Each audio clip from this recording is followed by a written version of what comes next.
Hello friends, सभी को good morning. और आज का दिन जो मेरा स्टार्ट हो रहा है वो लाइब्रेरी से हो रहा और है। ये मेरा जो बीपीएससी मैं यहाँ पे तैयारी पढ़ कर रही रही थी हूँ, आईएनएम, जो जो कि अब बीपीएससी के टाइम लिए बचा बहुत है बहुत कम, इम्पोर्टेंट है। क्योंकि और मैं पढ़ 27 रही से थी 30 के बीच में हमारा पेपर है। और मैं यहाँ पे प्रिपरेशन कर रही थी और लाइब्रेरी में थी मैं। और यहाँ पे मैं जो पढ़ रही थी ना, आईएनएम पढ़ रही थी। आईएनएम मतलब कि भारतीय राष्ट्रीय आंदोलन पढ़ रही थी, जो कि बुक से पढ़ रही थी मैं। महेश बड़वाल की बुक है, उससे मैं अपना रिवीजन कर रही थी। मैंने कई बार पहले भी पढ़ ली है और अब भी पढ़ ली थी। और क्योंकि अब ऐसा टाइम है, अब ज़्यादा टाइम बचा नहीं, मुश्किल से आज 7 तारीख हो गई और 27 से पेपर स्टार्ट है। पीआरटी का पता नहीं है, अभी 27 से 30 के बीच में होगा जब भी पेपर होगा।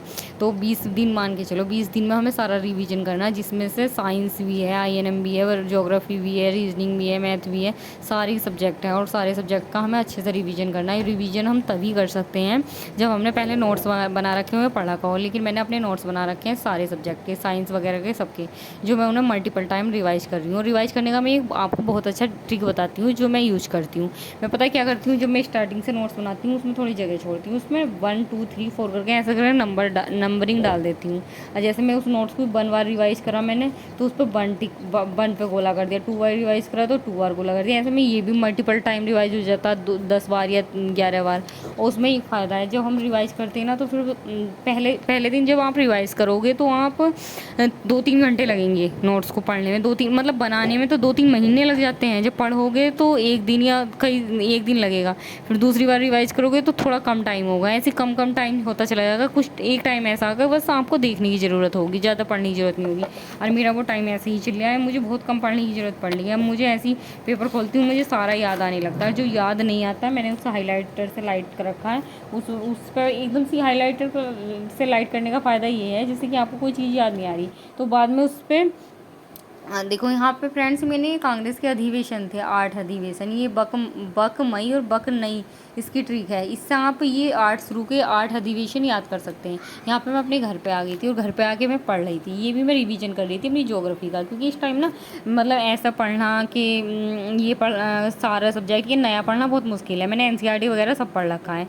पहले जब टाइम था तो मैंने पढ़ लिया था। अब मैंने जो अपने नोट्स बनाए मैं उन्हीं से अपना रिवाइज कर रही हूँ बार बार। क्योंकि ऐसा होता है, जिस चीज़ को हम कई बार पढ़ लेते हैं तो पेपर में तो वैसे भी इतना प्रेशर रहता है। और मैंने 2-3 एग्ज़ाम से ये देखा है कि चीज़ें कुछ नई नहीं आती, इतनी पुरानी चीज़ें आती हैं। इतनी मतलब 60% 70% पेपर ऐसा ही रहता है जो जो हमने पढ़ा हुआ रहता है, लेकिन बस अंदर इतना रहता है कि हम उसे रिवाइज नहीं कर पाते।